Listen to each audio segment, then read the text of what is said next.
the last time we were talking about Akira, and we got to what is roughly the halfway point of the manga.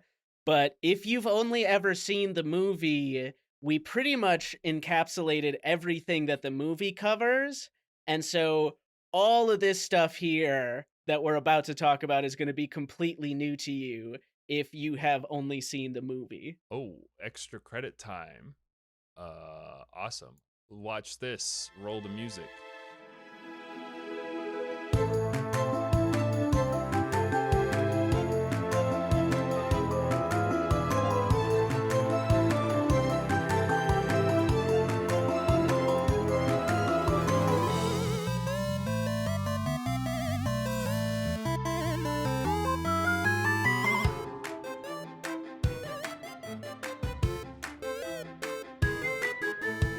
All right, let's do it then. Let's talk about Akira. Akira, because this time, Ethan, I went back and I did the homework and I watched it, and I gotta say, you're full of shit.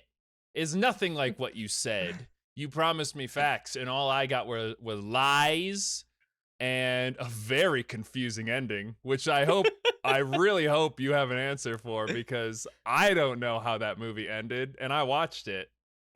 And I was watching it the whole time, and I was like, nah, Ethan was doing a big goof on all of us. He pulled the wool over our eyes. Yeah, did you see that ending coming, CJ? Was that like Where on your bingo book there? where they turn into a single point of okay. All right, that's fantastic. I'm sure that we'll definitely get into all of that. First of all, the movie's kind of like what I was talking about, but it is significantly different from the manga because when they started making the movie, they basically said we are going to throw a frankly ridiculous budget at this, but we are going to do one movie. Mm-hmm. And Otomo ran with this. I don't think I mentioned this last time, but the creator Katsuhiro Otomo, he is just one of those guys who will not give a single fucking inch when it comes to creative control of his properties. So not only he's the manga creator, he also wrote the screenplay for and directed the movie, and he also like worked directly with the American translation team. He made sure like it was his studio that removed all of the Japanese word bubbles and switched them to like where they would fit better for English. You're telling me that there's a lot of discrepancies between the source material and more widely consumed material that would need some sort of, unless you wanted to read a really long manga, some sort of like boiled down sort of explanatory type deep dive into that differences and perhaps lore even that Oh my gosh. that like a person could consume instead. Oh my gosh. Is that why you're here at The Lore You Know, a podcast where some friends dive into the fantastical and often convoluted lore of media that we grew up with and love and are confused by a lot of the time? But here this week to bring you the mostly correct facts about made up things are me, Fran. Me, Ethan. And I'm CJ, and I set up that opening. Thanks for that. I lobbed it over. You guys got really into the movie. I lobbed like, it over, and Fran spiked it down. And I'm here as your resident guy who kind of knows about the process of nuclear armament and the. Just because you are building nukes in Civ 6, well, the game we've been playing this week, doesn't that's mean true, that. And that's important because I am the Germans. I'm not Hitler, but I picked random, and it gave me the Germans. So I decided to do sort of an alternate world history where they got the nukes first. If it's a good fit, it's a good fit. Right. So where the Germans teamed up with the Scots to take over the world. Yeah, everybody know that. But through golf. Okay. But question though, so the fact that the reason why the movie is from what I'm hearing, is different than the manga and the adaptation of the English version, whatever, is the way it is because the creator wanted it that way? This was like straight from the creator, straight from Otomo. This is not one of those things where like some third party came in and fucked it all up. Okay. Okay. That makes sense But it because was I will say the movie is really like it definitely has a pointed message. It doesn't feel like an incomplete story like a lot of times when you get Mm. with like an adaptation. It does feel like it has a thing to say in a very specific way. Was it So adapted before the manga was done? it was, yes. Okay. oh, okay, cuz I was going to also say I did get to the ending and I was like, "Wait, that it feels like there was more that Mhm. it was going to do, but Yeah, Okay. so we'll I'll quick go over some differences between, the manga and the movie as our sort of refresher introduction, hmm, and then we will get into the second half of the manga. Mhm. But they definitely when they're approaching the movie, they have this problem, and it's a problem that I think Akira could still be adapted today for. That is, basically the problem of bi-weekly release comics, right? Is Akira was made to come out every other week, and for a young adult audience, they were like, well, we can't go more than like one release without having some cool chase scene or action Mm. scene or whatever. yeah. And Sounds so correct. Yeah. I in our last episode, I cut out a lot of parts of, and then the military police see Kaneda, and there's a good chase scene, and he's barely able to escape. Right. So when they were making the movie, uh, Otomo knew he had 2 hours to work with it, and so he was like, I am gonna make this a lot more concise. Okay. So he took the basic plot of the first half of the manga, the first, honestly, more like third, two fifths, uh, and then made that concise, took the very ending that he had planned and just kind of fucking jammed it on there. And he was Mm. like, they'll get it. It's Perfect. We fine. did not get it, by the way. As a person, I'm like fresh off of it. I'm like quite literally 1 hour ago I finished watching this film. So I tried to like process everything to figure out because I will want to at the end at least talk a little bit about like I think some of the intended meanings or at least some of the meanings I think are valuable from it based on what we know about history. But there's also definitely some pretty like misguided or at least just not very like fully developed uh I guess just like ideas in there which makes sense because like this has to do with like it's a big euphemism for like international politics Mhm. vis-a-vis war. Like Mhm. obviously there's a lot of nuance there that is tough to grasp, but at the very least let's figure out this story and how it goes because I feel a little lied to quite honestly by Ethan. So what Okay, yeah. I'm really surprised it hasn't been readapted since then, since this Yeah, movie so don't is you know, how Frank? many decades ago? Every piece of media that's anime is readapting it. It's at the core of everything. Yeah, so but I'm so surprised the manga hasn't been readapted in the past like 35 years. no, but that is a good point, Fran. And there are like two big reasons for that. One of them was the one I mentioned earlier. Atomo keeps a fucking vice grip on the things that he's created, and Yeah. so he will never let anybody do just like a cash grab version of his stuff. If it's gonna be recreated, it's gonna be, like to be an improvement. And Mm. then the other part of it is just that, uh story wise, Akira could be made more concise, it could be made like the point could be made more focused, but artistically speaking, it would be super, super hard to remake this movie and make it better than the Mm. 1980s movie. It was an absolutely huge budget. It was all handmade. Yeah. And, we can do some cool things with 3D animation nowadays, but the problem is that one of the like primary things that Akira is known for, the intense body horror stuff, does not like we're not there yet with 3D. Yeah. Like all the complicated engines that they have to try and make like realistic looking flowing water, they would need like that much stuff dedicated to realistic Melty morphing faces. flesh. Yeah. Yeah, and that we're not there yet, and nobody seems to be putting that on a high No priority. one wants to That be there. that, Yeah. that was also a thing. I really was expecting just like a lot of over the top, like, I guess, Gross gore. faces. I feel like I'm maybe just dead inside because I got to the end and I was like, that wasn't that bad.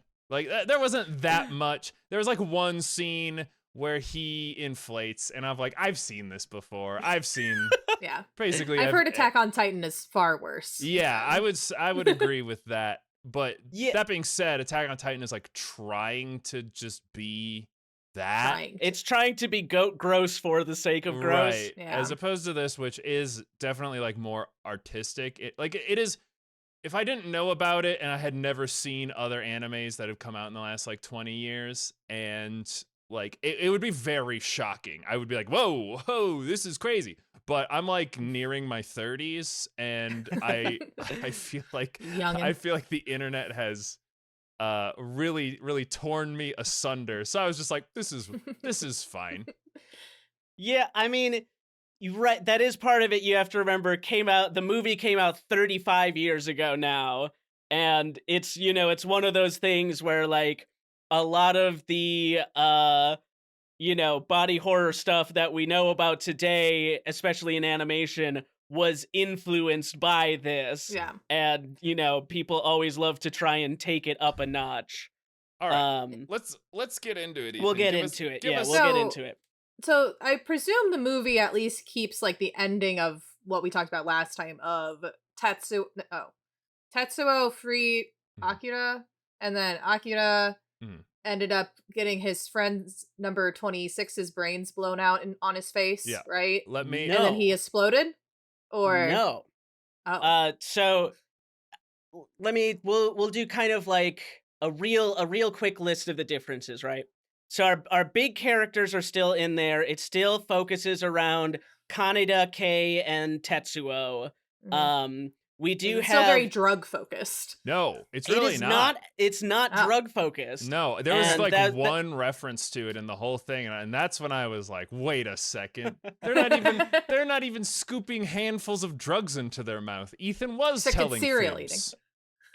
It is they really like toned down the whole drug reference thing, which Even though it changes the story a lot. That's even- that's one of the main elements. Yeah, even though Kaneda wears a jacket with a big pill on the back of it, by the way. Not explained. Yeah, it's just like, I don't know. It's like in Baby Driver or not in Baby Driver, just like Driver, when he's just like the driver or whatever with Ken, and he's wearing like a jacket with a dragon on the back of it. It's like, that doesn't mean anything. Probably it's just an Akira reference.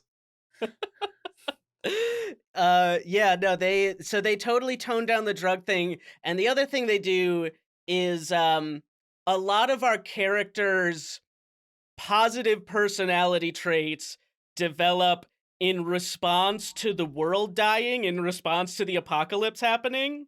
And so like Kaneda is going to become a slightly more heroic character here, but they were like, man, we gotta get going. So he is like, from the start of the movie, he's more of the kind of like, yeah, he's a ruffian, but he's a lovable scamp type ruffian who becomes a hero real quick. Like, yeah, I will say, like, to his character, he's not particularly unlikable, to Ethan's point in the first episode where he was like, this series has no like heroes in it. He's the worst thing he really does in the anime is at one point Kei kills a police officer, and he's just like, it's okay, he's dead now, but it's not a big deal. Like that's the worst thing he does is he's just okay with someone else doing a murder because he thinks that she's hot. Which also, Interesting. by the way, I don't know exactly how to say this, but it is very confusing when you have two of your main characters and they both really do look basically the same and they're dressed in the same outfit for like a third of the movie. Like Kaneda and Kei are both like in disguise for like half the movie and they're wearing the same orange jumpsuit and they look very close to the same. And so I really did have a tough time telling them apart most of the time. This is just CJ being a racist. Yeah, Yeah. definitely not that old school anime. I do think though that Tetsuo is like a very good stand-in for Vegeta. I think Vegeta and Tetsuo are just the same person.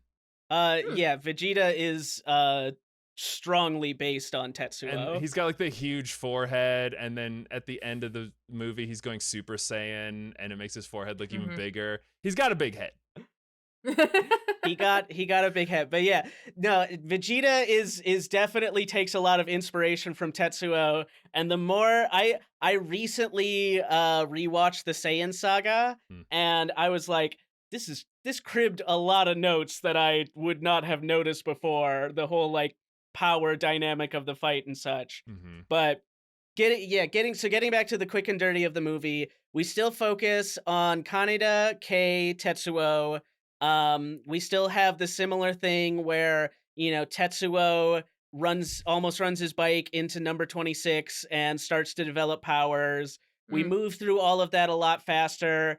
The revolution in the movie is just like solely led by Nezu. We don't get into all of the Miyako stuff because Miyako is a huge character in the second half here, but she hasn't really done anything in like our first half we've been talking about yet. So they were other like, than you know call what? Nezu worthless. Yeah, we could. Yeah, other than like call him a dick. And so then, I mean, then you'd have to open up the whole can of worms with like the other psychics, and they just have the 20s. The three. Yeah, they call them the 20s or the numbers. Okay. But they don't go into any of the other ones. Interesting. Yep, yeah. And so it follows the same general plot line, right? The Colonel pulls in Tetsuo because he might be powerful, but he's also like, if this kid's too powerful, I'm gonna do something about it.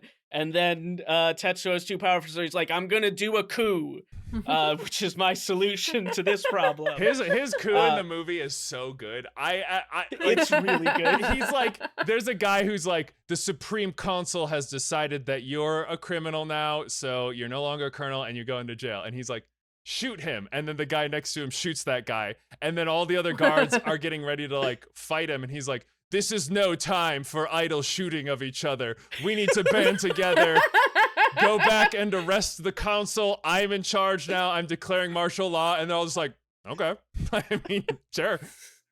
Okay, so he declares a coup and martial law at the same time. He doesn't like try to explain himself. He doesn't like go out of his way to be like, listen, this is an emergency right now. There's the war child that we need to stop. No, he's just like, this is no time for squabbling. You will listen to me now. And everyone's just like, yeah, all right.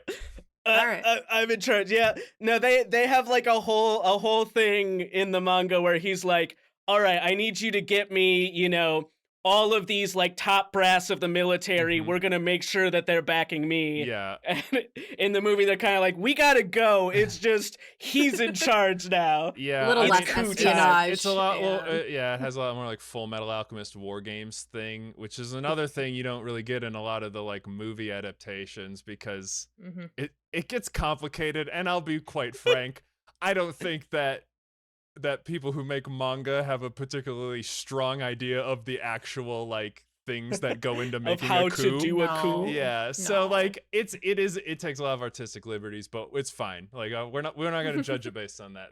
That's good. If anything, I'm glad that he's just like, we're doing a coup now, and everyone's like, great. Okay, cool. I love that. And then as CJ said earlier, the other thing that is different is that when Tetsuo opens that giant absolute zero container below the Olympic Stadium. All they find in there are like scientific test tube body parts of Akira that remained. Oh.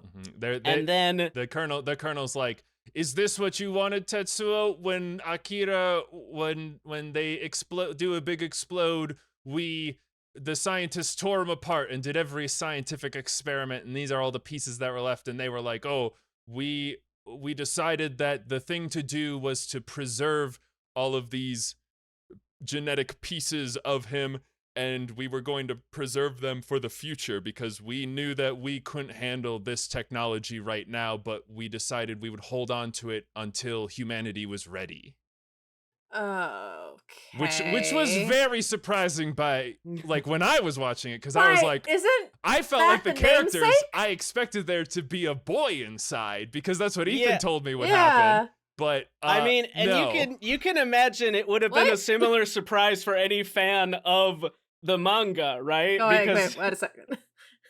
Oh my goodness. So it was just a bunch of canisters with like his brainstem and his eyeballs and stuff in it. So in the movie, Akira doesn't like exist. We'll get like, it there, exists, Fran. but it doesn't Because exist. as I said, we have Something to this chase? we have this chunk, and then we slurp the ending from all the way to the end of the manga and just stick it on here. I do Okay, so in the manga, Akira gets torn apart. I do want to see So how we Ethan will- brings us there. We'll find out. Oh, So let's get back to where we were in the manga, which was Akira is alive. Number 26's brains were blown out all over his face, and he went off in a massive explosion. Kaneda is absorbed in the blast. You know, another huge chunk of Neo Tokyo is destroyed, and we are now in like this post-apocalyptic state as Tetsuo finds Akira in the rubble afterwards, right? so we still have 2 of the 20s, right? Yes. Yeah. 25 and 27, Masaru Yeah. and Kyoko. Okay, and 26 is dead. Yep, 26 is Takashi the is first dead. one that we ran into. Yeah. Yep. Literally. Literally. Okay. All right. Come on. Okay. Okay. So we do a couple week time skip, right? Let's have fun. Sure. We're 2 weeks into the post-apocalyptic world now. I would say Again. that is like out of order. World War III happened but, already. But yeah, they were just like explosion, then the entirety of World War III plus like 20 more years, and now we start the story. So that's fine. Let's just another explosion. I don't know. Everyone was sad for I a don't while. know, History 2 repeats weeks itself. this time. Not very Something interesting. like that. So this time we have we've got just like the blasted out remains of Neo Tokyo, and in it we have a bunch of just ambling people trying to survive, and we have these 2 major factions. On the eastern side, we have Lady Miyako and her temple, and she has created this refuge for all of the sick and the wounded. She seems to have like a bunch of like food and supplies and stuff that she's able to dole out to people. And on the other side, we have the Great Tokyo Empire in the west. What? In Okay. 2 weeks? In 2 weeks, we have the Great Tokyo Empire. So This does remind me that everything in like the first part took over the course of like 3 days. Yeah, Mhm. If I remember correctly. everything all of the like protests in the movie were all like anti-imperial protests. Is that a similar did they just all get squashed and then they're like, we're doing real imperialism now? So yeah, the revolutionaries that are in the first half that we had there, yeah, they are like against the imperialism and control that the government is pressing on everybody, right? The Great Tokyo Empire is a little bit different. It's pretty good. The Great Tokyo Empire is led by Lord Akira, and What? by which I mean they have this little boy who they have now dressed up in, like, he's got like a little cape, and somewhere they found a bunch of like military medals that they just put across him, Probably on all the and corpses.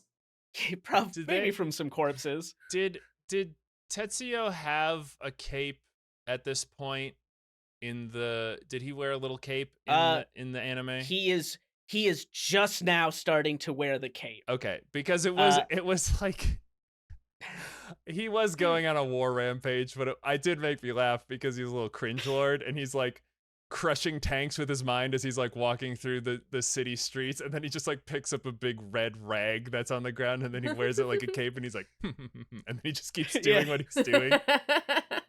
Dude, you would do the I same would, thing. but it's just such a he's like coming into the height of his power and he's like, "Oh, this looks epic." And he's like, Exactly. But yes, he is also coming into the height of his power here, because while the Great Toki Empire is led by Akira, he's the figurehead boy that just kind of sits in a big throne that they have. Well, that's because Uh, Akira can't be. He's still the boy who doesn't do anything, right? right, yeah, he is pretty much a blank slate. Yeah. Uh, and so we have actually running the show when he feels like it is Lord Tetsuo, and he is, kind of the main power. When they want something blown up, they go for him. But then there is this new character. He's a guy who works for Tetsuo, and he is sort of like the prime minister or whatever. He's the one who actually does all the work, and he's like trying to exert power and control by Yeah. having that position. But the thing that I truly love is that in like at least 1,200 pages of the manga, this guy is a major character who they never give a name. awesome. Seriously. He is just Tetsuo's aide, and like basically nobody ever talks to him. He talks to people, so no one ever says, "Hey, name insert name here." So we're gonna Seems call like him. an oversight. Yeah, we'll call him Jim. I like that. I think Alright, that'll Jim. work fine. I wish more things did that, quite honestly. I'm not very good with names. I would rather just address them by, I guess, a physical Never addressing feature them. or their title, or just never addressing them. That's how you avoid misgendering people. Forget their names immediately and just call them, "Hey, No. you. Yeah, what's up, buddy?" Hello.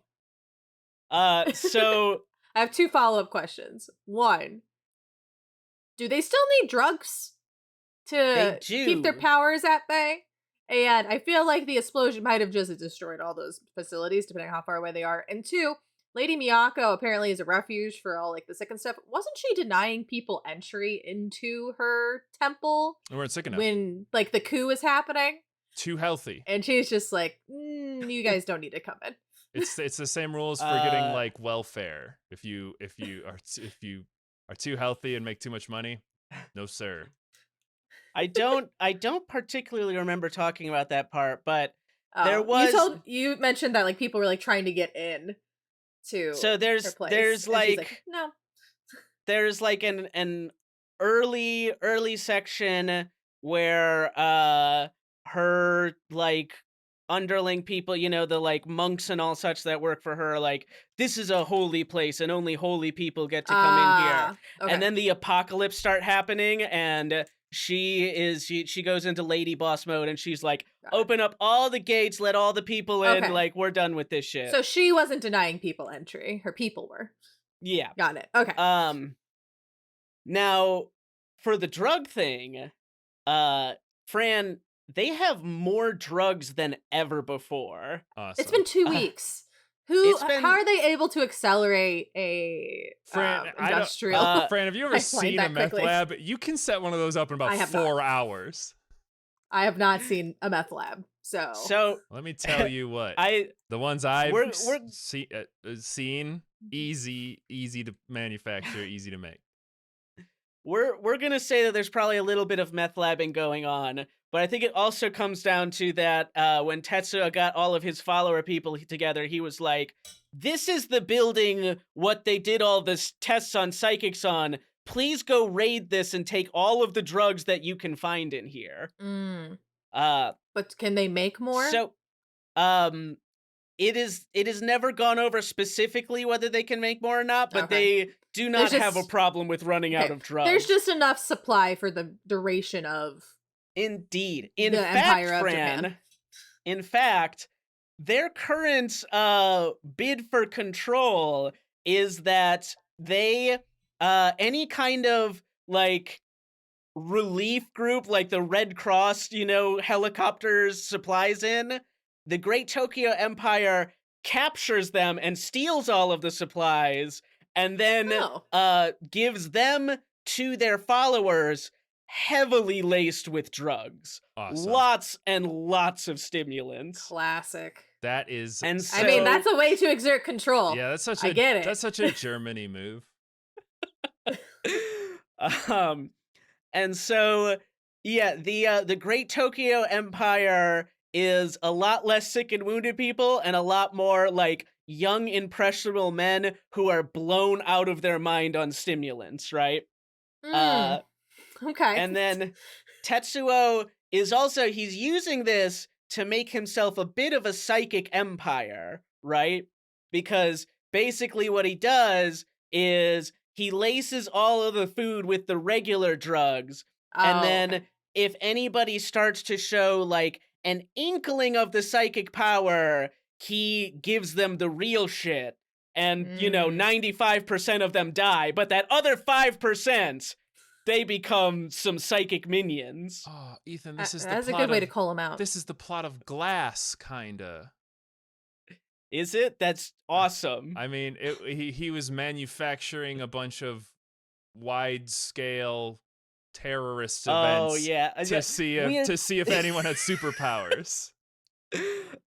I guess it's a little bit like that, except it is trying to like give the superpower. But anyway, so we do have there are now a bunch of halfway powerful psychics that are working under Tetsuo and Jim, who just have they have weird powers. They can't do things good. It's worth noting this is a pretty crapshoot way that Tetsuo is going about it, right? Like, the doctors in the facility, they have a bunch of these where it's like, I can see, based on these readouts here, we should push him up to level 10 in these regard, Yeah. And Tetsuo is like, I'm going to give people with psychic powers very hard drugs and see what happens. To be fair, I'm assuming most of the doctors are dead.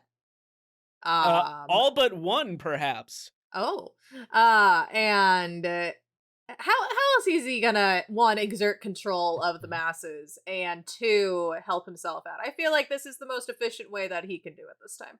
I'm not too mad It is a about very it. capitalist move to create a problem and then sell the solution. So I like this. Yeah, I love it. But no, so it's pretty great. Like, all of the psychics who are under him are just weird dudes. There's this one, the one who probably pops up the most. He's named Birdman, and he just he sits on this very high spot in the middle of the Great Tokyo Empire, and he has clairvoyance, so he can just see everything that is going on in the vicinity, and then just broadcast into people's brains Okay. there is someone disloyal in our midst. I see. Shit like that. That's kinda nice. When That's you kinda said there was a helpful. guy who could just sit on a tall building and see everything I was that's thinking happening, perching. I was like, yeah, that's anyone with eyes, I guess. But I guess the psychically transmit to the rest of the team is and unique. see everything. Yeah. He see real far and good. Okay. But okay, so that's what's going on in Neo Tokyo right now. Now you might be asking yourself, isn't there more to Japan than Tokyo?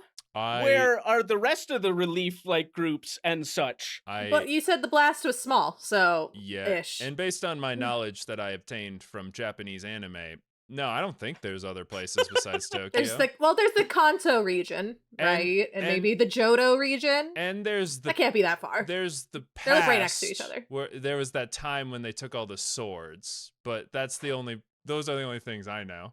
All right, well, it's a little bit bigger than Neo Tokyo. Okay. And you would think that they would be sending people in after the blast and such.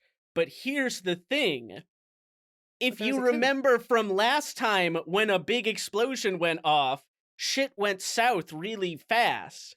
And World War III happened. Yeah, so we're on the precipice of World War IV right now. Oh. Which is to say... So like been like 30 years. Okay.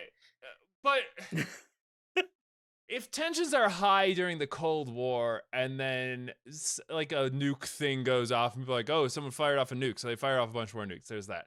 But then they just got off of World War III. It was like 20 years ago.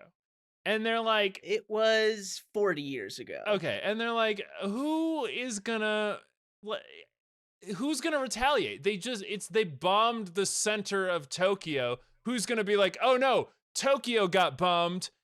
And if Tokyo's not gonna blow someone up, why would we do it? If anything, Tokyo should blow, or whatever left Japan should blow stuff up. So I'm assuming one thing is that is the government still cooed at this time? Is dead. there a government?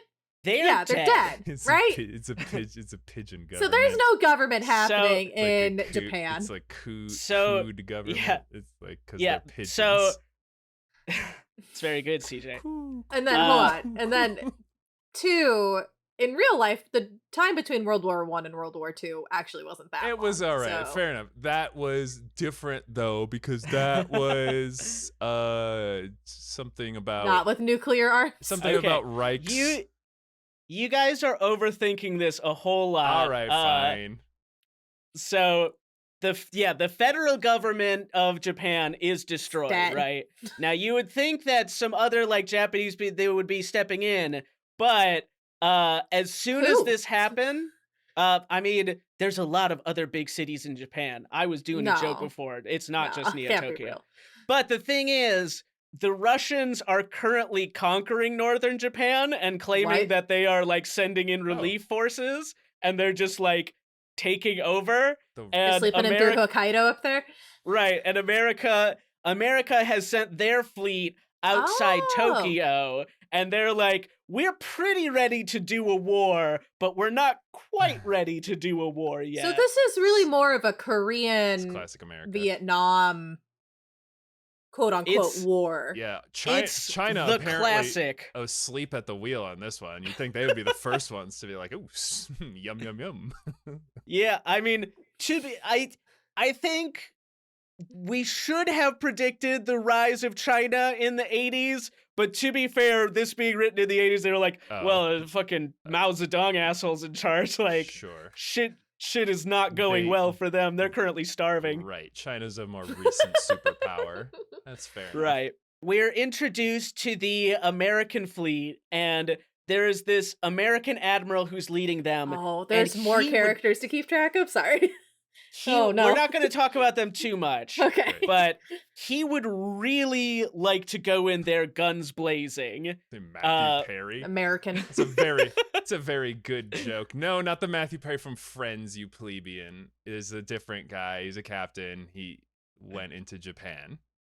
Look it up. I don't know. I can't tell you everything. So he would really like to go in, but he has this group of scientists that have been sent to advise him from the Americas, and they're like, hey, so we have all heard like rumors of this Akira stuff, and we thought that was all made up bullshit, but then Neo Tokyo exploded. So now we think you should really not do this. And so they're trying to convince him to cool it, and it is one of my absolute favorite things. They're like, we've got, the top American scientists. We've got a couple of like Russian defector scientists, like the top of the line and such. And then we did also invite a Tibetan Lama because we figured he would know something about the psychic magic stuff. Okay. now, okay, before I was doing a goof, but now the lack of any Chinese involvement is very strange. I mean, how else? Who? I mean, that's the first one you think of. Obviously, is who's gonna help us with weird psychic shit that we thought was bullshit. Ah, yes, I, let's I get the Tibet. Dalai Lama is over the here. Dalai Lama psychic? Did he sense like poison in that child's tongue, and he was like, "I have to suck it out. It's the only way." Oh no! Oh Oh no! my I God, dude. forgot about that. What? That's like a Lol. year old now. I People- know. There's a lot that happens in the news cycle these Oh, days. I know. Oh, It's that so- was something I put at the I back of my just brain. want to remind people that is a thing that happened at one point. That is a Yeah. thing that happened. Uh, Okay. Now, all right. Now I need to move on. So, while all of this is going on, where are our other main characters at? Well, Kay Presumed dead. and some of them are presumed dead, but Kay and our surviving revolutionary friends are alive, and they have number 27 and 25 with them. well, so Kay, I understand being alive because she was like their medium, so I assume that they kind of like protected her almost from the blast. They Wasn't she pretty close to the blast zone? She was pretty close to the blast zone. Number 27 and number 25 saved like everybody they could who was in the general vicinity of the blast zone Okay. there. Which included Kay and a couple of the revolutionary friends and the colonel also. Mhm. So the revolutionaries are no longer revolting against the government. They're now going to revolt against the great empire of Neo Tokyo. I mean, right now they're going to revolt against the fact that the two characters I'm talking about are women, and we're in a post-apocalyptic state where things would be going very bad for them if they weren't violent badasses. Okay. So, Sure. you know, I think the that- huge. Yeah, that works. So they're struggling to survive, and they're also having a hard time because while the Great Tokyo Empire has a shit ton of drugs, they do not. And Masaru and Kyoko, the numbers, they're not doing good anymore. Oh yeah, they do need those.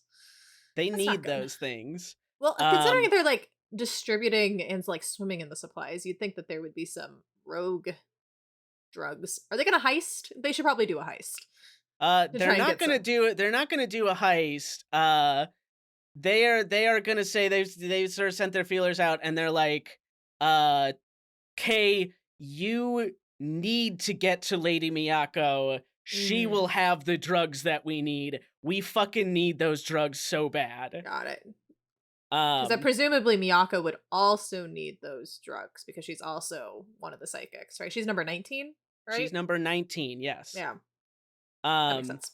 so yeah, we will sort of condense a solid like 5 chapters of them going back and forth throughout the wasteland to say they get there to Miyako and she says, "Oh, hey, that's rad. I'm glad to see you. Here are the drugs. Go back and get the numbers and bring them here now." Yeah. What? Why didn't she just bring the numbers with them? Because they're suffering from withdrawal of drugs. Yeah, they Yeah, are but if she could just- basically they are both like useless and destructive at this point.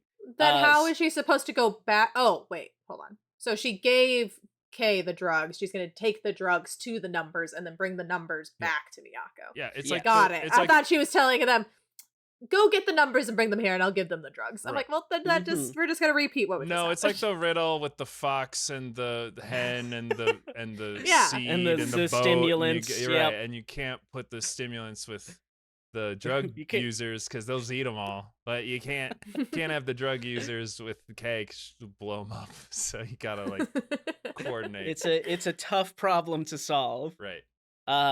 So meanwhile, we'll get to what Tetsuo's doing. I want to say, so Tetsuo, he's still a pretty villainous character, right? But he's not really in the business of being confronted anymore. I'm Tetsuo also confused about his like motivation at this point. Because I was really already confused about his motivation, other than you guys called me small, so I'm gonna show you. What's he doing now? Like, what is his purpose at this point? Like, why? Yeah, I what I is mean, he being angry at this point? I guess. so he's not particularly angry at anything right now. From his perspective, things are going pretty good. He Okay. is now the sort of de facto leader of a small nation of worshippers. Mm. Um, but I mean, it definitely gives a sense that it is more Jim's idea to set up this like big nation, and he's like, and everyone will think that you're very cool and do whatever you Mm. say. And Tetsuo's like, okay, that sounds awesome. Let's do that. I Uh, love that Jim doesn't get a name, and yet. is Jim it?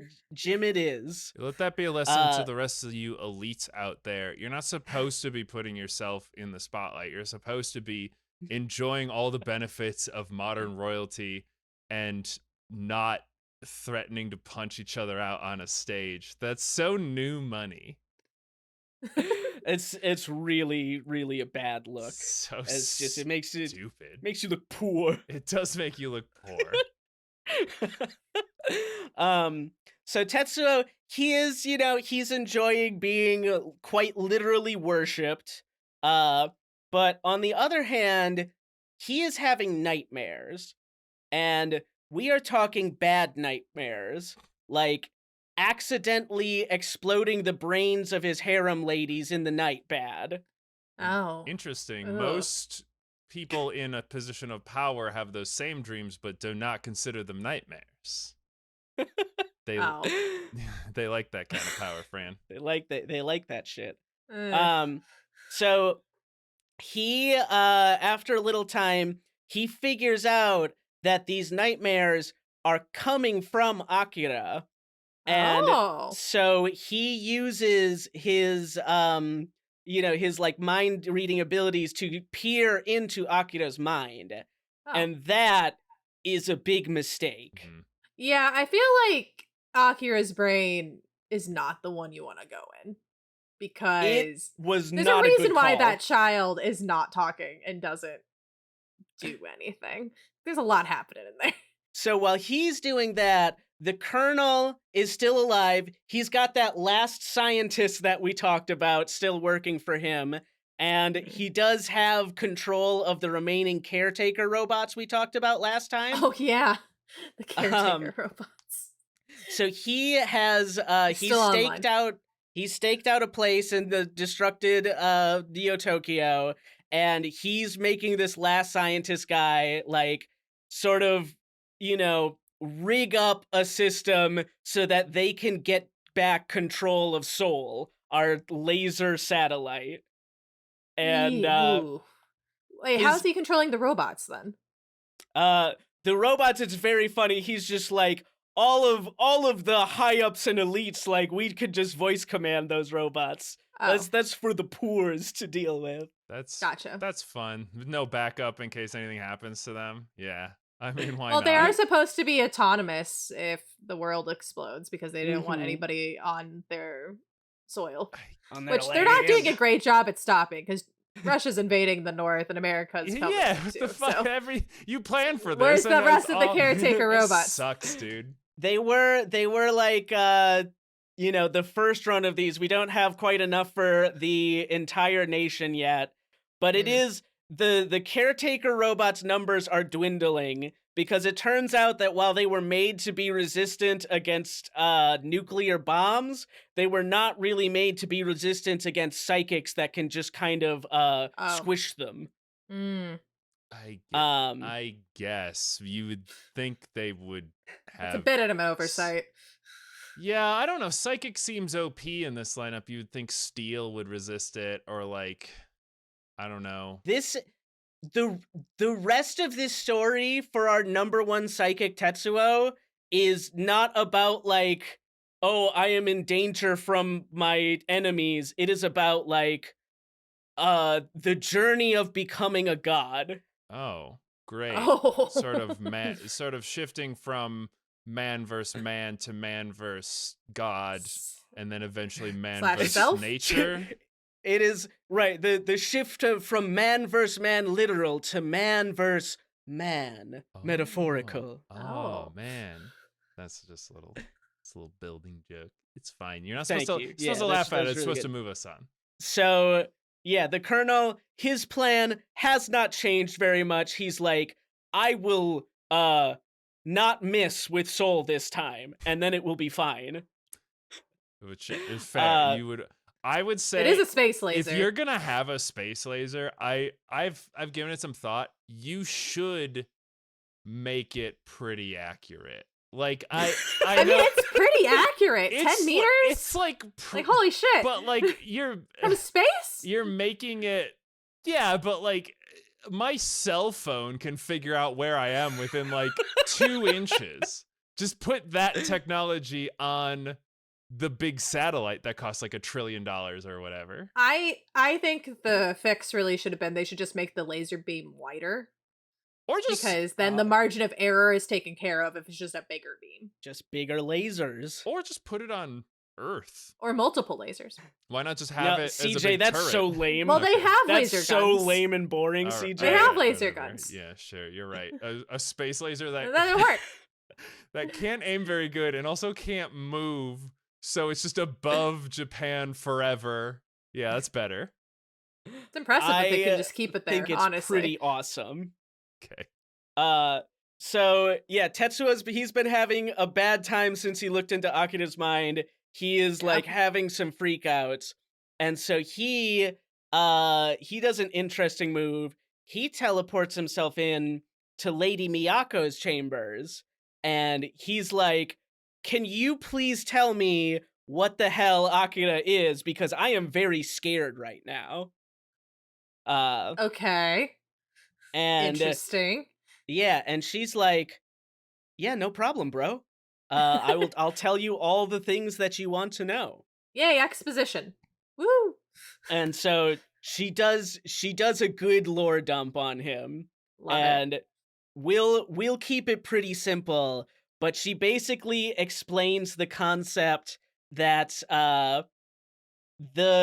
when the universe was created, that was a powerful thing what happened, right?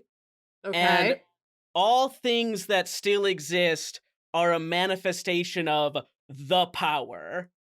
And the psychics, all they're able to do is they are able to tap into the power. Right. And so the way that she describes it is that the power is like a flowing river, right? And all of the humans that exist, they're just kind of like specks that exist within it getting pulled along by the current. Psychics have a little more control, and they're able to make a little splish splash here and there, but Akira has climbed ashore and is no longer controlled by the river. Okay. And she says, Tetsuo, you have the potential to be as powerful as Akira. The power, you could control the power like he does if you can give up the drugs. Oh. If you've noticed, Akira doesn't take those drugs. And while the like withdrawal from not having those seems to almost kill a lot of the psychics who are currently taking them, like number 27, number 25. If you can get past that, you will find power unmatched. This has a lot of like Buddhism energy. Is this a Buddhism metaphor? So that's a good question, CJ. Anyway. Okay. Tetsuo's like, yeah, that sounds pretty awesome. I like the idea of being the most powerful.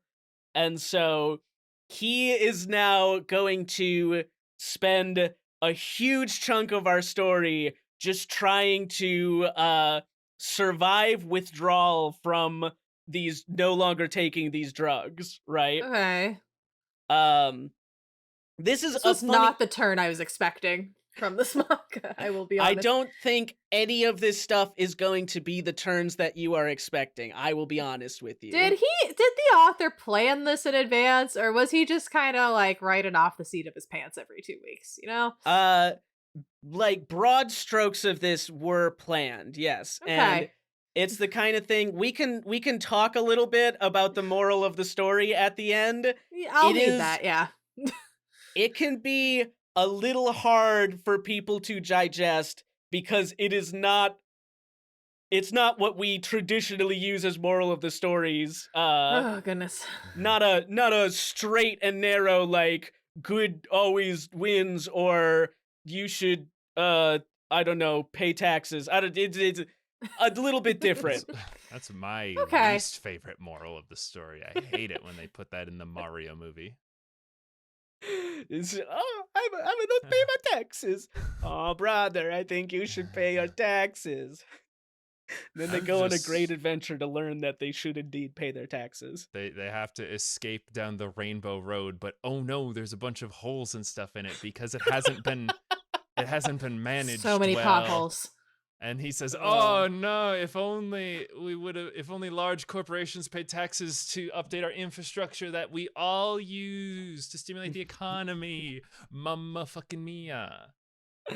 okay, so let's get to our most important character, Jim.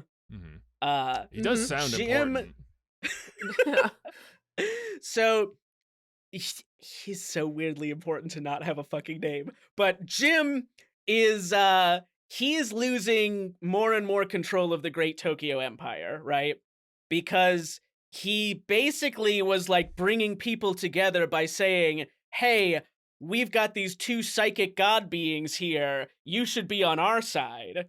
And now one of them is refusing to respond to anyone because he's in like complete withdrawal, and the other one is a child who kind of just like sits there and refuses to respond to any stimulus at all. Yeah. Uh, so they've been losing more and more of their followers to Lady Miyako because it turns out that the prospect of just like free food and care for the sick is better than like, drug laced food and let's all go on crazy rampages. Wait, so it is about paying your taxes and big Uh, government? exactly. That you're exactly right, Fran. Oh shit. Uh, and just like that, he decides I'm gonna do a revolution against these damn taxpayers. So he decides he's gonna get his followers back from Miyako. He's gonna stop this Miyako bullshit by getting all of his drugged up followers a bunch of guns, and they are gonna go destroy the temple and kill everybody around there.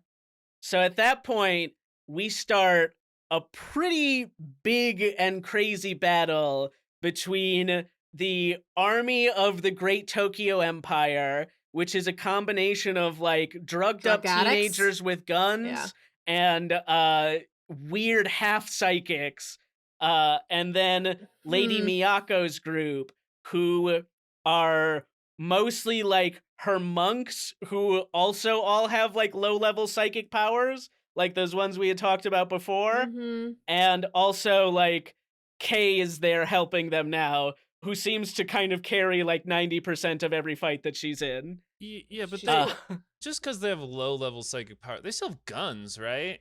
Like they have, the monks do not have guns. They're like, No.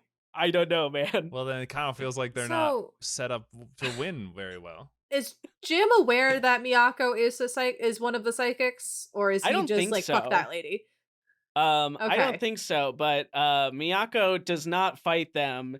She has a pretty constant issue where she is like, uh, you, all of you monks who worship me need to stop fussing about me. And they're like, quick, quick, get her to safety and let more of the innocent people die and such. Like, you're Ah. too important, Lady Miyako.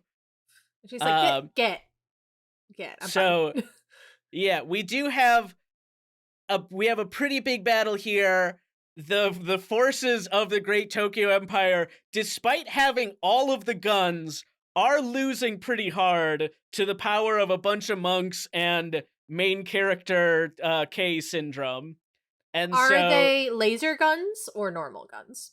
normal guns. Ah, see, Uh that's the problem. yeah, we'll get Laser back to guns. some laser guns a little later. Mm. The Great Tokyo Empire is looking pretty bad at this point. They're trying to escape by burning the settlements of the sick and wounded and such, right? Uh, Classic. like you a do. classic retreat maneuver. Innocents are dying left and right, but the fighting stops when Tetsuo, who is at this point not really even able to control where he is at any given time. His teleportation abilities are kind of just kept going off popping on their everywhere. own. All right. He pops up above this fight and he goes off in a mini Akira event. Oh. So he lets off this huge explosion, but interestingly, instead of things getting sucked in and destroyed like they did with the first explosion, stuff is pouring out of him, and we see they are like the What? buildings and pieces from that last explosion. Right. And And we just to like make sure aesthetically we're in the right spot right now. When Akira explodes, it's like a big black hole, right? And then when this happens, is it a big white hole? The colors would be difficult for me to say. I last saw it on the comic. Note this joke is in black and white. Exactly. But the important thing is that when he releases these energies, parts from the last explosion come out, and we know this for sure because Kaneda pops out with them. And What? Alive? yeah, I didn't realize Kaneda had been sucked in. he was schlorped. I see. So was he alive when he came out? He is alive also. Oh, and brother, he is I've been some places. Also, other question: did he condone Jim attacking Miyako's temple, or is that something Again, Jim just did? He was like fucking like freaking out in complete withdrawal, just like get the fuck away from me or I will explode your head right now. Right. Got it. Okay, cool. And then he comes around and explodes himself. Yeah, outplodes himself. All right. So Kaneda's back out. He's like, whoa, that was pretty crazy. I am glad to be here now. And boy, are my arms tired. Anyway, what's going on out here? Is he just like unscathed too? He is unscathed. He is like, I feel like time passed and something very heavy happened, but also I have no fucking idea. Did he just like after extrude I go out a to skyscraper the from his bars. brain also? Yes. Just like a full-blown building. Just like yeah, boop. I mean, he is like, yeah, black orb exploding outward, so it's not like it's just splorping out of his head, but okay. it is, yeah, like just this explosive hole comes out and then a bunch of skyscrapers like fall out of it. Upright? Like, is this just like a copy, no, like a cut and paste doesn't situation? Stack them back up where they were. It just the material. I don't know. That's what I'm asking. The material is ejected back out. The material is ejected. I was kind of imagining just like a cut and paste, like circle. That shape, would basically. be very silly, and I would like that, but I don't think that's the aesthetic we're going for. That would be pretty funny, but that is not how it goes down. Kaneda is he's here now. He's back with Kei. He's with Lady Miyako here. The forces of the Great Tokyo Empire have now fully backed off because holy shit, our commander just exploded above there. Tetsuo is feeling great. He just got past the last of his withdrawal symptoms, and he's like, I think I'm pretty much a god now. And also, I understand what Akira is. And before I kind of did the, like, fake subservience thing, like, this is my, our puppet leader or whatever, our leader figure. But now I legitimately worship this child. Oh, interesting. Okay. So he just had to get rid of all the random crap that was in his brain, and he was good. Again, like skyscrapers. Again, much like a night out of debauchery. You really have a lot of like pain inside of you, and there's a lot of like you keep exploding things around you, you keep punching walls and putting holes in them, and then you just let it all out one way or another. You feel better, and you feel a lot better, and you get a lot more clear-headed. Yeah, I was thinking more of the hangover the next day part. Well, that's what he was going through, but then he reset. He had a big glass of Mhm. water. He had some Mm, gator light, which is mm-hmm. a new thing now. He And yeah, says now it he's good. leveled up from Pedialyte. Yeah. Well, that's I'm not gonna get into it, but I will say I I am not a big fan of companies gendering their products. I don't think we need different gendered stuff.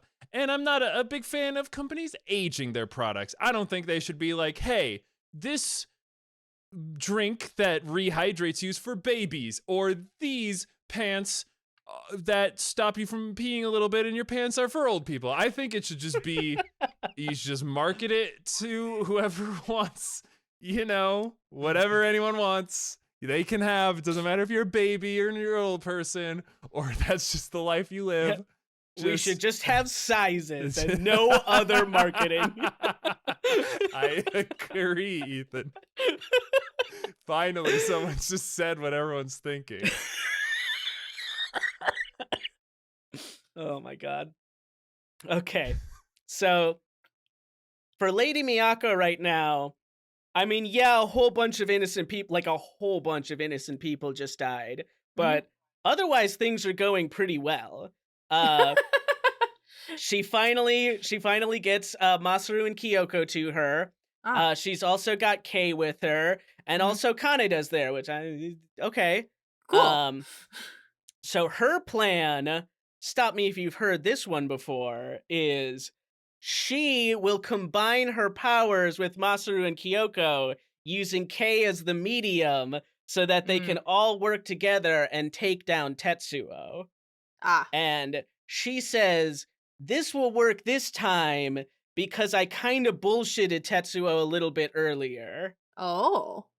What these drugs do, what these like intense stimulants do is, they take human beings to another level, right? Like think X-Men bullshit where they're like, "Oh, Mhm. it's the next state of human evolution shit."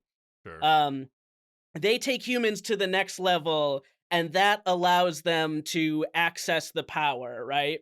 Right. But the thing is, once you let the power in, the only thing that is keeping them human are these drugs. It has gone from like heightening their humanity to access to the power to heightening their humanity just enough that their humanity can survive being in contact with the power. So Akira does still take drugs then?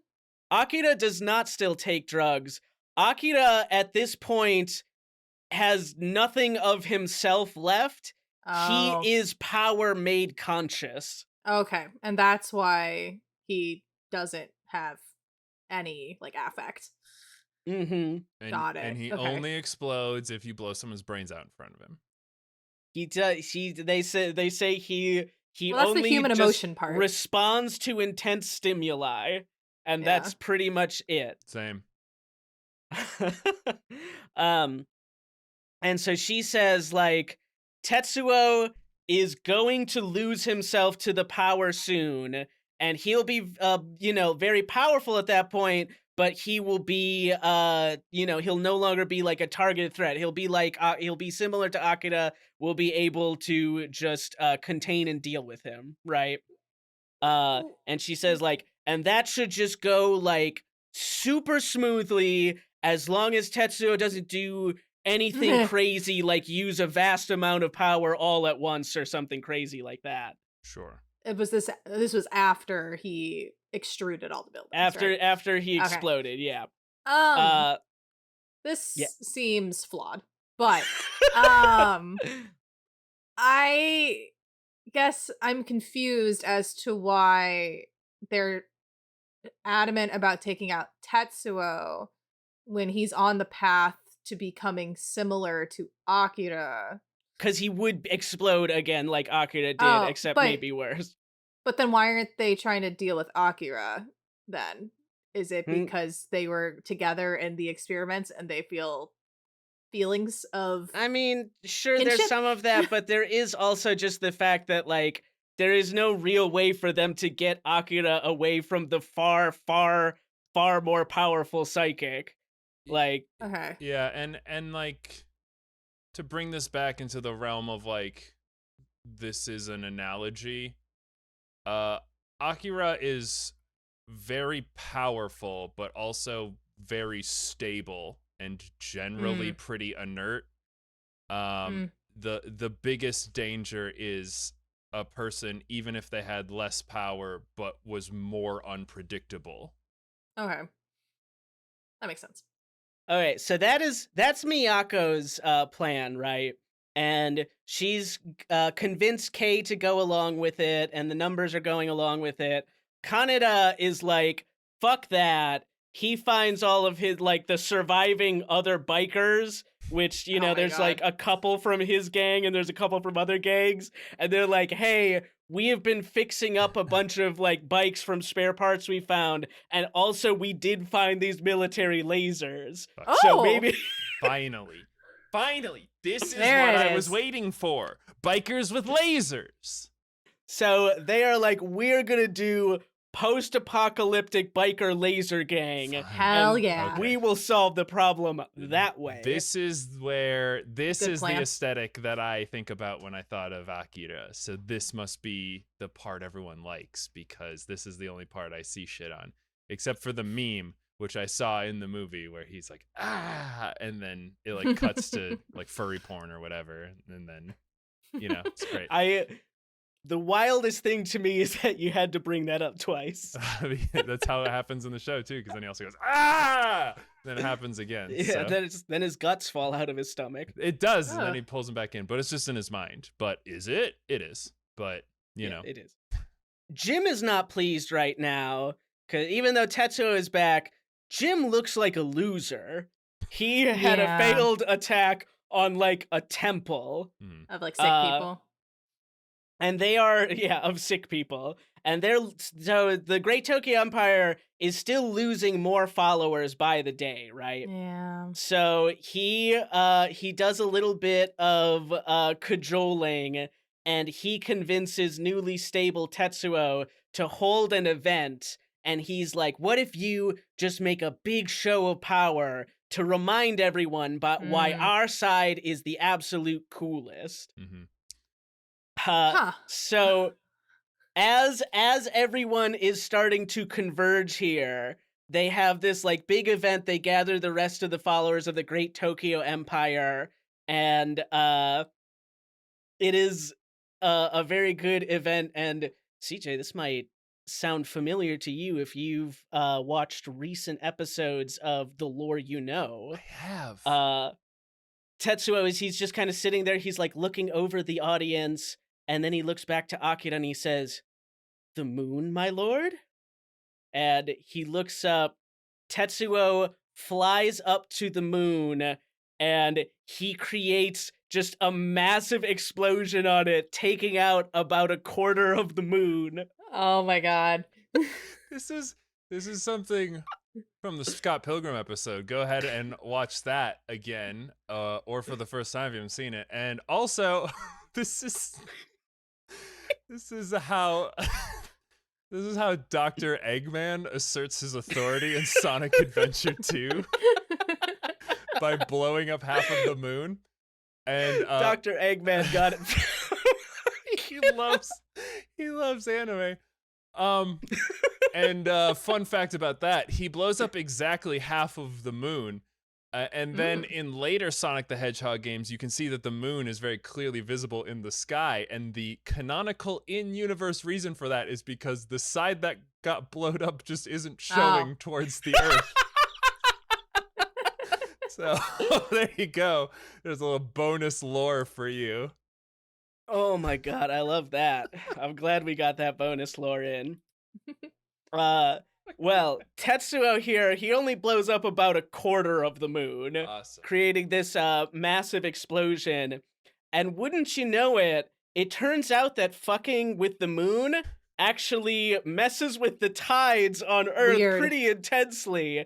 And so, like, we get some intense tsunami shit just going on all across Tokyo and presumably the rest of the world as well. This is why we need a solid foundation of the physical sciences in school, Because even if you are only like a 17-year-old or whatever, you should know that blowing up a big part of the moon is probably going to fuck with a bunch of stuff.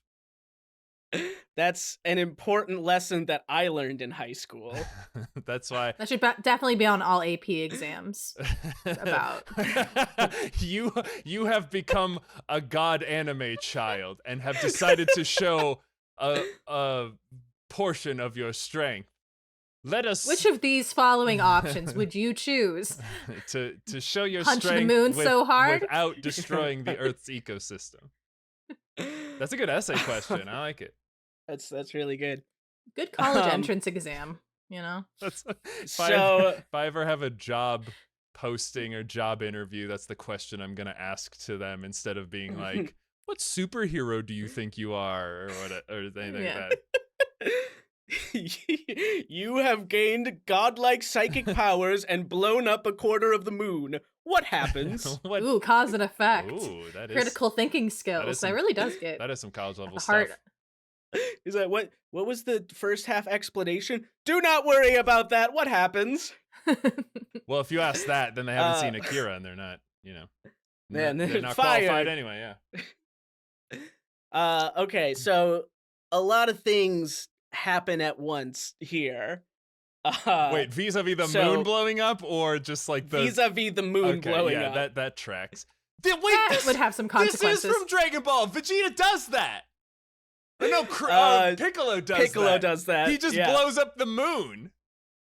I am telling you, like, I haven't seen any articles about this, but having just recently watched the beginning of like the Dragon Ball Z transition, he cribbed a lot of stuff from like the Akira. Well, we need to do. Well, maybe we'll do that in the comparison. Maybe if we ever get around to doing Dragon Ball as an episode. If you want to see that, then post a comment and subscribe and like and tell us we're doing a good job, please, because it really means a lot to us. We really like to hear that kind of stuff. Yeah, and that's really fucking nice. Upvote, get us enough likes to 69, and we'll do an episode about fucking, I don't know, My Little Pony Part 2.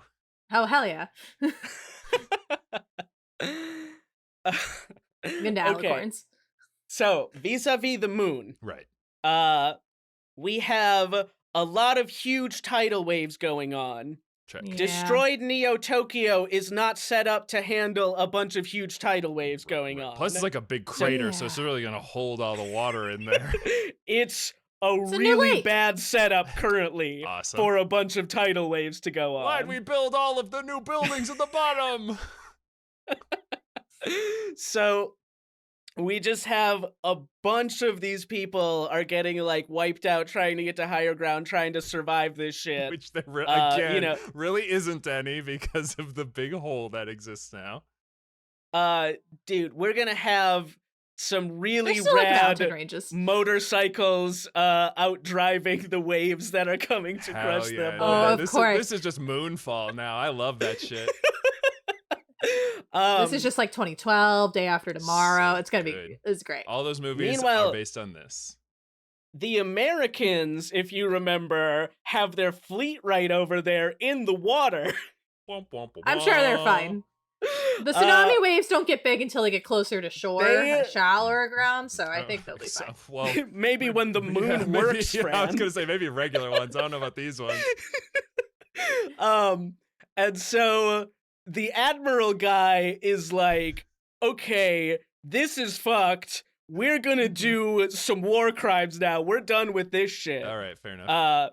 Are they gonna war crime against the water or the moon? Like, what is he trying to retaliate against? So Poseidon. all of his scientists are like, we need to be very careful about this Akira thing because he's a power we don't understand. And the Admiral is like, I have a lot of explosives, and I think that they could destroy Akira, and then we don't have a problem anymore. That is a classic doomsday movie trope of the commanding general who's just like, well, let's just nuke it. Yeah, I mean, it is a classic trope specifically because of the Americans and their approach to problem solving. Yeah. Yeah.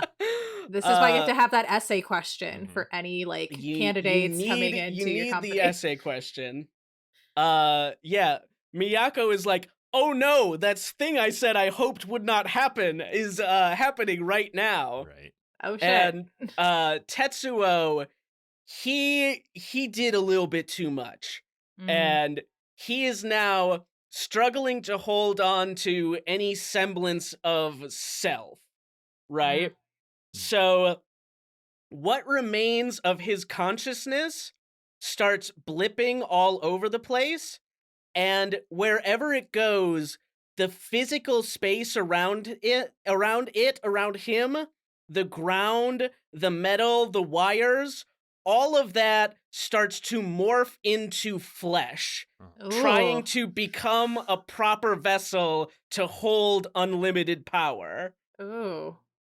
And Gross. so This is a he d- result of the pills wearing off, not providing enough so he substance has for all the power in him. Yeah, he has no more pills, and he is now just like opened the floodgates of power into himself. And what Mm. remains of the human being Tetsuo is no longer enough to hold it back. Okay. And the And power just wants to have a vessel the to. power is just like expanding out. I believe it is like Tetsuo is like unconsciously just like growing himself out, grasping at straws, trying to be enough to contain this power. Mhm. Mm. He does blip onto the American fleet, and Oh. we are lucky enough to have the Tibetan Lama there to explain to us that the power has gone beyond him and is absorbing everything around them. And he's like, the fucking admiral guy's like, where is he? And the llama's just like, he is now this ship. We are inside him. And then Oh. like the walls of the ship start morphing into Oh. flesh. Ew. Gross. Okay. So this is where he gets all like Cronenberged, right? And Uh he's like this inflating and becoming a big flesh baby. this is the middle part before the flesh baby, but it is very Cronenbergy, yes. Okay. Got it. This is just like all of the physical space around him is turning into flesh.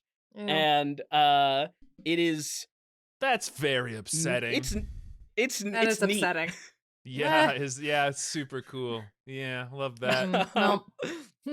So when he blips away from the American fleet, the admiral, again just being an analogy for America, is like, how about I'm just gonna say we carpet bomb Tokyo now.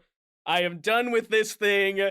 My I'm boat gonna is a launch the boy carpet now. bomb. I don't. Is the I was gonna say, is the boat now a flesh boat, or does it like revert back to Uh, its original state after he there's like leaves? bulbous sections of it like all over. It is Oh, awful and gross to look at. ew, Um, but yeah, ew. he is in like his nightmare. And he is just like, when I am Ew.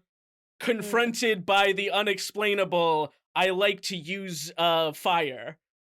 And so Yeah. he is Okay, I can the Pretty appreciate that. Americans American are now ideal. carpet bombing Tokyo. Oh, oh, Uh, that's just happening now. Got yes, it. that's just happening now. Oh, good. Um, What's so the Colonel up to these days? By the way, does he the have a space laser yet? the Colonel's space laser is ready, but he is now having a little bit of a trouble pinpointing where Tetsuo is because Fair. he isn't anywhere very long. Mm. Um, and I guess we'll just skip ahead to that because there's not a good point to bring it up. He does get like a halfway's good shot in, but there isn't really a singular thing that you can call Tetsuo anymore. Mhm. And Mm. what remains of Tetsuo, he is gonna just teleport up to Seoul and then crash it down into the American fleet. Mhm. Oh, Yeah, oh my. this is probably a good point to point out, and also probably around the movie in the same area where things become metaphysical in that like fun, weird way that isn't very easy to show or tell. And so things are just kind of like happening, and you're just supposed to understand that it is kind of beyond your three-dimensional comprehension of how things work. Which is I would always say fun. it It's always a does good time. it does a better job definitely in the manga as opposed to the movie. We've Fair. got a little more time to flesh it out. Oh, Okay, Ethan. All gross. right. You know what? Just tell us what happens here, okay? All right. So I feel like Miyako's plan isn't gonna go great. it's not going great. Oh Kay man, is it's gonna go trying great. to They fight can't find him, him. but she can't beat him. He keeps slurping flesh things. Yeah, gross. Kaneda comes in and he gets some rad laser beams shot off. Oh, that's right. And There's laser bikes, Mhm. laser Mhm. biker gang now. Lest you forget. But Kaneda is going to get slurped into Tetsuo's flesh. Mhm. Oh, ew. And then way over on the western side of Neo Tokyo, Akira, who has been completely passive this entire time, is suddenly gets up and starts Oh. walking to the east, and he wants to be where Tetsuo is. Okay. Power trying to find power Hmm. And so situation. in a big like final battle, Tetsuo seems to be at this point he is in amorphous flesh baby mode. Yeah. Love that. Where yes, he has transformed into, like, specifically he looked like a giant baby made out of many body parts. Ew. I'd hate And when I say giant, I mean like hate many that. stories tall. I'd hate hate to that. see the titty that feeds that. Just kidding. I actually love to see that. Ugh. Super gross. Yeah. Well, okay. Let me just so there's one part in the movie where the other psychics, the 20s, are trying to fight Tetsuo, and they like manifest as like big toys, and the toys like fire a milky white substance all over it, That part was all over very him, new. and I'm like, oh, they're coming on him. But then in the movie, they specifically have to be like, oh, I'm covered in milk, and I'm like, that's not that much better, right? that part, CJ, is a movie exclusive. Thank God. That was very weird. It was a choice. It is. Once again, the manga. But the author creator had that chose rattling these around in things. his brain, so he obviously chose was that. thinking about it. So maybe he was Mhm. thinking about a big giant flesh titty to feed this baby. I don't know. Maybe I'm more in tune now with him than we've ever been. Than ever before. Okay, so in a final confrontation, Miyako she lets out a bunch of power to draw the amorphous flesh baby Tetsuo to her and to where Akira is. Akira has come there. Okay. And when the two of them come together, they simultaneously unlock the largest Akira event yet seen. They both go off at the same time. Oh. Now, if you remember, Kaneda is inside. He got flesh slurped. Mm-hmm. Uh-huh. This So is the not the slurping is first still time. similar to the previous Yeah, one. this is not the first time he's been enveloped by. This is Their not power. the first time he's been Flesh slurped I will say or Akira slurped. I will say this as a person who's seen the movie and now hearing this. Both Akira and the Colonel have a crazy amount of plot armor. Like an insane amount compared to everyone else. Everyone else is like turning into goo. They're getting like crushed by giant babies. And then these two are just like, whenever you're like, oh, the author has at no point been like, I'm not afraid to just kill a character, which, you know, you can appreciate from like a dramatic standpoint because you don't know what's going to happen. These two, every time it's just like, oh, this is the end for them. It's like, nope, you're fine. It's fine. Don't worry about it. We'll get into it in a minute, but you could definitely tell, yeah, that the Colonel, he was like, I have an ending in mind, and the Colonel shall live to see it. Right. But yes, so Kaneda is inside this largest Akira event, that is now both Tetsuo and Akira at the same time. And within it, he sees what an Akira event is, and it is the birth of a new universe. Oh. Whoa. And so as this explosion is going off, he sees inside of the new universe world and like the souls of Tetsuo, Akira, Miyako, all of these other psychics that got taken up in this blast, right? Okay. Um and they basically describe that this is a good thing. What? And he's like, yeah, that's a lot of like terrible death and explosions have just happened. I don't see that this is a very good thing. Uh-huh. And Fair. they land him with what is functionally the moral of this story, which we should take a step back in order to absorb, because it is one in which I feel like a Western audience might struggle. Mhm.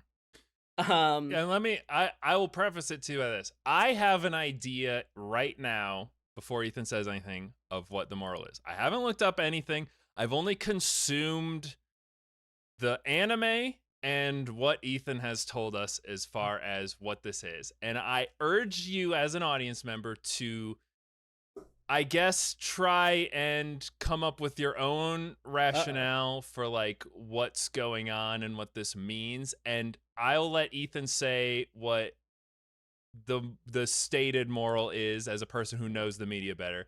And then I will come up with what I think about when I see this stuff and like the context that it was written in and that kind of stuff. But this is definitely the kind of thing that like is not something you can just say is the right answer. And I've always wanted to take a shot at doing like a think piece, but I usually just listen to other people's think pieces. So this is what we'll do. I suppose I should preface this also by saying that while a lot of this is like put together and pretty well generally accepted, this is also not like one of those things where the author has come out and said, this is exactly what I meant, you know? Right. This is what a bunch of nerds decided is correct. Yeah, I think it comes together pretty good, but the basics of it is so yes, Akira is a reference to like nuclear weapons, right? Like power humans should not be in control of, right? And the thing that we need to understand is the idea that the Japanese themselves would have a very strong distaste for the Japanese Empire of World War II. And that it is a good thing that they are gone. And that, as Otomo is sort of arguing here, it is a good thing that the bombs were dropped on them. Oh.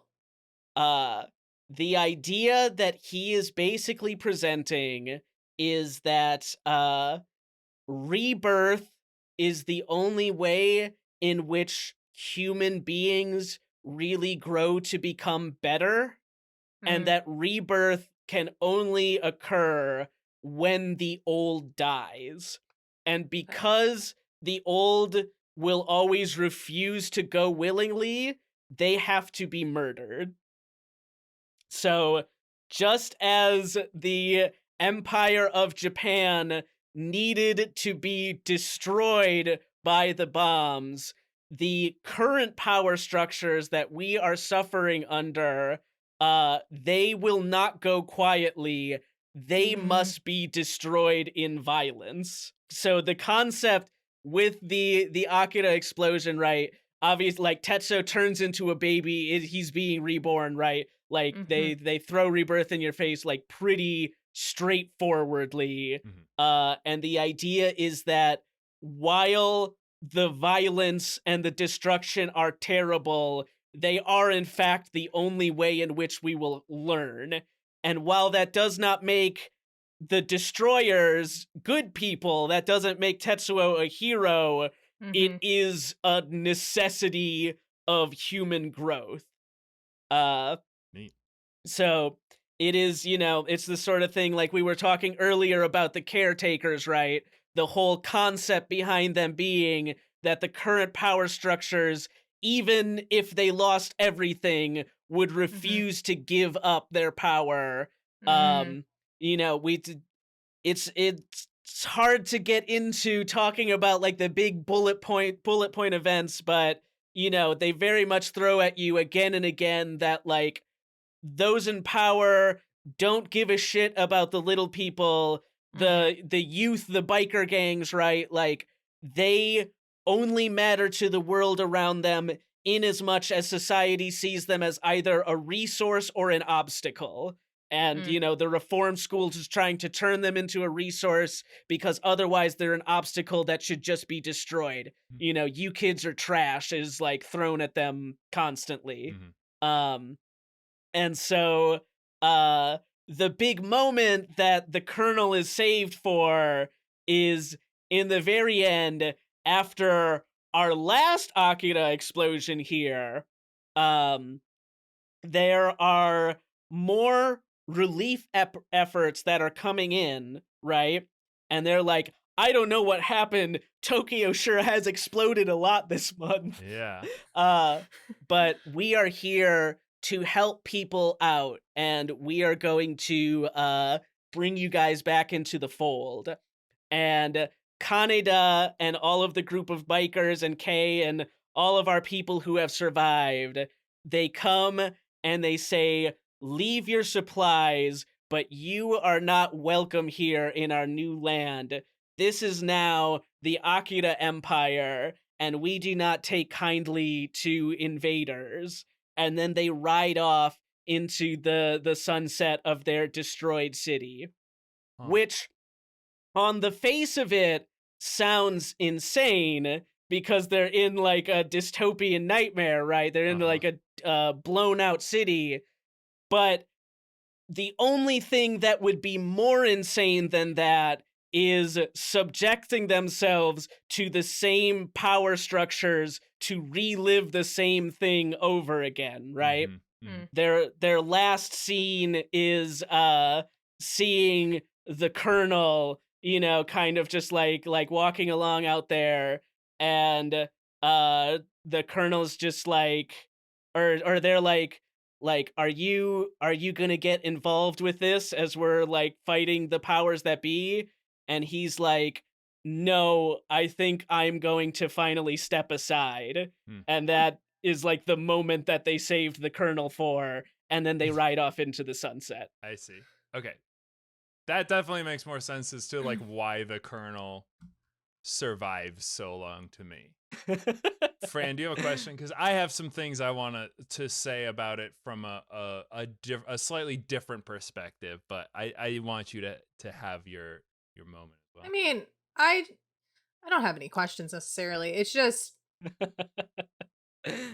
am not surprised, I guess, about the moral that came from it, especially Given the time period, with like it given was the time mated. period. And also, I mean, Japan's still dealing with its actions when it was Imperial Japan, Mm-hmm. right? From World Mm-hmm. War II. And there's still a lot of sentiment in Asian countries about the actions and how they feel that Right. the Japanese haven't really atoned for those or acknowledged them, right? And it sounds like Otomo wanted to address that in his work. Yep. And also, I know that a lot of Japanese media is rooted in like the nuclear bombs being dropped. Mm-hmm. And I mean, just like the titular Godzilla, right? And so, and about how you can use that a lot for like the dangers of these types of weapons and wielding a power that you don't know, or what comes after such destruction. And Yeah. Well, I yeah, I mean, it aligns. It aligns well, for sure. to further your point, so I want to bring up something that they said in the anime or in the movie that we didn't really get to. But when they explain what Akira is, and they explain what Ethan says, like the power in the movie, while being possessed as a medium, Kay describes from 26, that the power is like everything that exists is infused with the power. You know, Mhm. it is in many ways the power of creation, not like the power to create, but the power of creation. Mm. And everything that ever has existed or will exist is a part of that power, which means that Mm. things like amoebas, this is what they say specifically in the movie, but like an amoeba has the power just like humans have the power. But the thing is, amoebas only eat and multiply. That's all they know how to do. Where humans make houses and do wars and do things that are far beyond an amoeba's comprehension. But if you took a human's power and gave it to an amoeba who only knows Mhm. amoeba things, it becomes a power that is to an amoeba godlike. So Mm. the idea to me in the movie is that if you do the same thing but extrapolate it forward, of this idea that there are powers that are so beyond comprehension of any given species at any given time that it it is like irresponsible for them to have Mhm. it. So for me, so again, I've been listening a lot to like the Manhattan Project and the nuke stuff. I've been listening to the last podcast on the left, which has been doing a series on it because Oppenheimer's coming out. And Our tie-in. I know. And it's very informative, but there's a big problem generally, and they try to address it. But there's a problem generally about trying to talk about nukes being from a very American-centric viewpoint, because Mhm. that is the viewpoint from which the nukes were dropped. But there was a big sentiment, like the movie gives this, it's really weird, and it makes a lot more sense now that, It is really weird. well, it makes a lot more sense that you've explained it now, Ethan, that like the Colonel is like portrayed as a good guy in the movie. He is like a positive figure who is just trying to fix his city, and the corrupt politicians of the era are the ones holding him back from doing it. And when he declares martial law, it's a good thing that this happened, because finally someone is correcting the wrongs of these corrupt politicians. And like I Mm. can understand that sentiment, but there is this idea that like scientists, like in the movie, the scientists were the ones who were like trying to drive this research irresponsibly because they were more interested in the knowledge that was being gained than by the Yeah. harm it could create. And that's what the Colonel said, is he's like, well, you don't understand the negative impacts this could have. And the science is like, but you don't understand the understanding of the universe we could have if we could Mhm. research this. There's a big misconception that like scientists kind of ruined the world by coming up with all these things, like naively thinking that, you know, just trying to understand the natural sciences would further humanity. Every scientist that was around when like nuclear theory was being discovered was like, oh wait, this could be used for a weapon of Yeah. horrible destruction. Like they almost all figured it out immediately. And that's why the Manhattan Project started, because America was like, oh shit, the Nazis could have a nuke. Like they could Mhm. have, if they, like, we know that they know about this stuff. If they figure it out first, that means the Nazis have nuclear weapons. And most of the scientists were like, we need to make a nuke for peace's sake. Like that's the Mm. copium that they were taking, was if everyone has a nuke, like if all of the major countries had a thing that could destroy humanity, we wouldn't do war anymore, because all the countries would know if you do war, humanity's over. And so no one would do it anymore. So they did believe that like this technology would make war stop, which in fairness, nobody's in like, you know, China and Russia haven't had a land war. America and Russia haven't had a land war. Like the major superpowers don't do wars with each other for that reason. But it has opened up this whole new existential floodgate of, well, at any given moment, Proxy wars? yeah, well, at any time that sort of the leaders of the world feel like humanity's over, we can just hit the kill switch and, you know, we're done. But especially in like 80s Japan, they were being brought into the fold of of like Western society, right? Like they were going from isolationist Western Japan to post-war Japan that is now doing a bunch of commerce with the East. It makes a lot of sense. They would be like, oh, well, it's actually a good thing the bombs dropped, because now we get to do trade with America, and now we get to manufacture things and make a lot of money off of it. And well, also there's just like a lot of technological developments happen so rapidly. Right. Hence 80s Japan, where they had all this technological, like that's why they were known as like and there's some technology. Right, and there's something to be said. It's kind of petered out now. Right, again, and there's something to be said about like the old, you know, again in the movie, like it shows the board of people that control Japan, and they're just a bunch of old dudes who are, you know, bickering between themselves, and like they don't actually care about anything. To me, the story of Akira is one of this idea that science isn't inherently good or bad. It just is. The law of nature, the forces that create and destroy, these are not things that are, you know, that are evil or are good or anything like that. They are physical laws that exist to govern reality. And we as humans have developed in a way that we are outgrowing our social evolution. Our scientific knowledge is progressing faster than we can progress as a civilization. And so we get things like the nuclear bomb, which, if it was made in a time of peace, could bring us untold, like, free energy, space travel, like any amount of scientific advancements that don't involve war. But because it was discovered at the turn of the 1900s, we have it immediately used by a bunch of white supremacists who want to take over the world. And so the rest of the world goes, well, we need to do that first, because otherwise it's going to be really bad. And then we create something that is far beyond our comprehension for destruction, and we do it. And when I say that, I don't mean like when they dropped the bomb, they knew what it was going to do. They cannot say that they were like, oh, we didn't know it was going to be that bad. They knew exactly how powerful it was going to be. Yeah.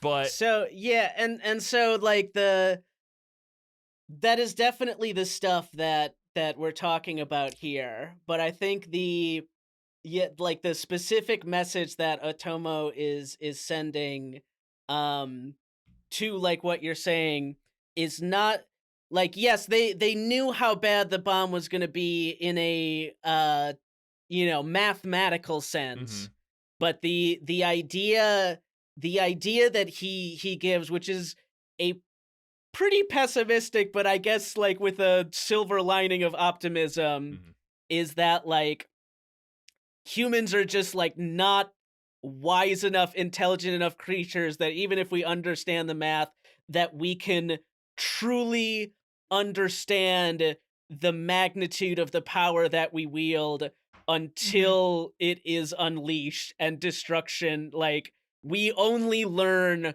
from destruction. But at least we do learn. True. And I think, so Kameda is, in my opinion, is the analogy for Japan, because he does not win the day really, but he survives when everything else is destroyed. Whereas Tetsuya is, I think, this goes back to my studying of the physics, but in a lot of ways, he is like how America was viewed. I would say that when like turn of the century, America, the other countries did not believe America was capable of like Mhm. anything of value as of yet. It was a really young country. Yeah. It was like It it kept fighting with itself. right. It had a And civil war. It basically seemed like a third world country. It was very small comparatively. It had a very short amount of like cultural history, and a lot of its existence was spent fighting either itself or the natives that it was trying to inhabit. So like the general worldview was that America could not do science. Um, all of the scientific discoveries that came from America were like widely disputed. Nobody really believed that they were able to come up with a lot of the like a lot of the things that they did. And like just to hammer in that point, during the development of the Manhattan Project, Japan, like most other countries, knew that a nuclear bomb like could exist, but they were like, America could not build that. Like there's no way that America could there's underestimated. no way that America Mhm. could build something like that before this war ends. They were like completely convinced that that could not happen. Mhm. um and then like it did. Like it was a that's why it's such like a on the nose analogy for me, because it's like it's a character that's completely underestimated, but then it is given a great power that it does not know how to use responsibly, Mhm. and that creates a a dangerous situation. So that was my takeaway from it, was the idea that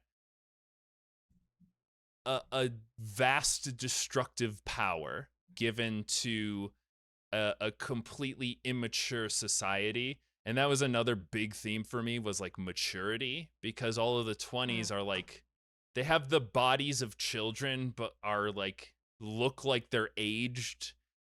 I got like Mhm. a really big sense that those are supposed to represent the older countries, like the European countries and the Eastern countries, of like their technology was behind in the fact that they didn't have all of this destructive capability, and yet they were really old. Like they had existed Mm. for a long time. They were burdened with this wisdom of age, even though technology speaking, they were stunted to the point of like, you might feel like you are a child if you are getting bombed by a science that you have no comprehension of at this point.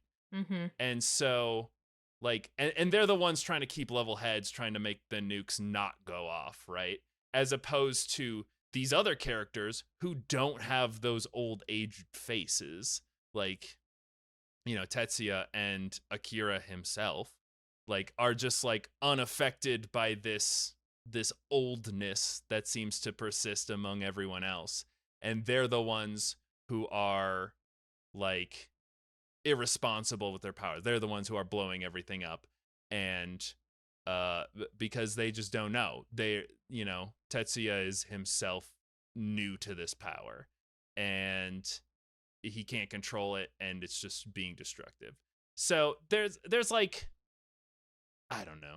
It's weird, man. The ending of the Ye movie, I got to the end and I was like, what do you want from me? What is like they made a new universe. Okay, that's cool. And they just did that and they're gone now. And now, whatever. Yeah, I mean, like we could talk about analogies and such here for a while. The last one I wanted to hit on was the idea of Akira, yeah, he's the destructive force. Like he's related to like nuclear weapons and such. And the point, the colonel like says it out loud in the movie, but it is driven home better in the manga, is like the idea that less so the creation of something like Akira was evil, but the idea that the people in power would just put it on ice, like create something so devastating and then just kind of sit on it, and that Mhm. that's the world that we exist in now, because they didn't want to confront the magnitude of the thing that they had made. Hmm. um is like something that they really push home Yeah, harder in the Mhm. manga. they say But they say that they opened Pandora's box and then they just tried to put the lid back on. exactly. But I mean, for my notes here, I just wrote epilogue fuck the police. So you Eh. could also just take that note True. if you will. Never trust authority ever unless it is us telling you that this episode is over. That's right. That's how we're going to transition into the end of the episode. Sorry, it's a bit of a downer. Unless you really like the world we live in now, in which case you're probably pretty thrilled to hear all that story play out because you're like, yay, it's an analogy for the real world. And we love that. I like the positive idea that the world that we are in now is similar to the world of Akira, and that through great violence, we can make it a better place. This one was a big one. I mean, this is Akira. This is what every other anime is based off of.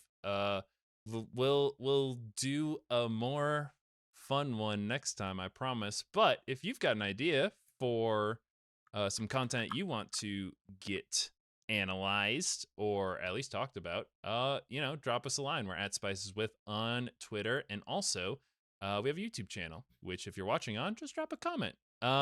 We are, well, I stream over at twitch.tv/cookingwithspices. Listen, I played through the first Metal Gear Solid game, and I know we want to do Metal Gear Solid, and I did like the first game, so we might keep doing that over there, and we might get around to doing that episode, but god damn, is there a lot in there. Oh boy, is that going to be a big one. So we're, it's cooking, but you're going to have to wait for it. That's going to have to be like a 1,000 subscriber special, or maybe 100. I don't. But we do want to thank Galestorm Kitsune because she did do the artwork for our channel, and it is lovely. We also want to thank Apajo for the intro and outro music to the podcast, guys. I am exhausted but invigorated by all this talk about nuclear Armageddon. I'm sure it will never happen to us. And that sort of ignorance makes me content. That is Not in our lifetime, anyway. Oh, right? surely not.